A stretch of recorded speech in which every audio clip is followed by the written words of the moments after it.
the head scratcher. I don't get it. He's a 5-tool player. He's big, athletic, amazing big man in the ring. I know he had some spots here and there that people had some issues with, but overall, he's very good in the ring, particularly considering his size. He's golden on the microphone. He's a great human being. Why? Oh, man. And it's like, in a small sample size with that guy, you saw that the fans reacted to him. It was like, even him coming out as a face, it was believable. People were cheering him on at NXT. And I was like, man, at first I wasn't sure what to think of him, like the first match I saw him, but by the second or third match, I'm like, yeah, there's something to this guy for sure. Like, I caught on pretty quickly.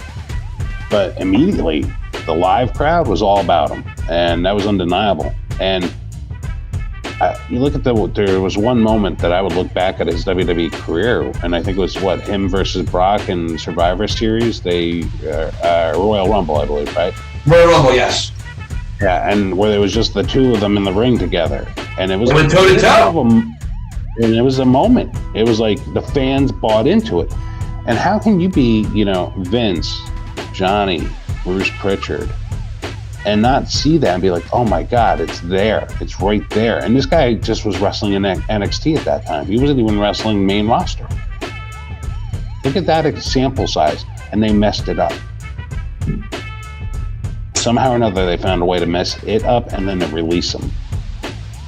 One thing, I don't feel bad as much for a guy like Keith Lee, though, because he's going to find you. In fact, of everybody that was released, the one guy I could say is most probable to go to AEW would be Keith Lee. He has respect from the indies. He is an untapped commodity. Nobody's seen what this guy do. Same with Aleister Black. I mean, these are guys that have this amazing talent that are right in front of your face. And now, guess what, folks? In 3 months, Keith Lee will not be held back anymore. He's free. Yep. So there's the positive. So he will probably change his name to Positively sooner than later. Freely, I love it. Really? See what I did there? I love it. But Keith Lee's the real head scratcher here, and I think if you know anything about his story, because he kind of kept his mouth quiet a lot, he wasn't super happy with his character and what they were doing with him. So this could be an Aleister Black type thing where he felt relief. I'm wondering, though, does Keith Lee have a 90-day or a 30-day? They fuck his contract up too. They probably messed it up, let's be honest. Honestly, I couldn't tell you. And, of course, the reasons were budget cuts. And I think they legitimately are budget cuts this time, folks. I really do. Now, the reasoning people got picked might be different, but they went out of their way. WWE, if anyone doesn't know what they did, if you didn't really think they were doing this, welcome to reality.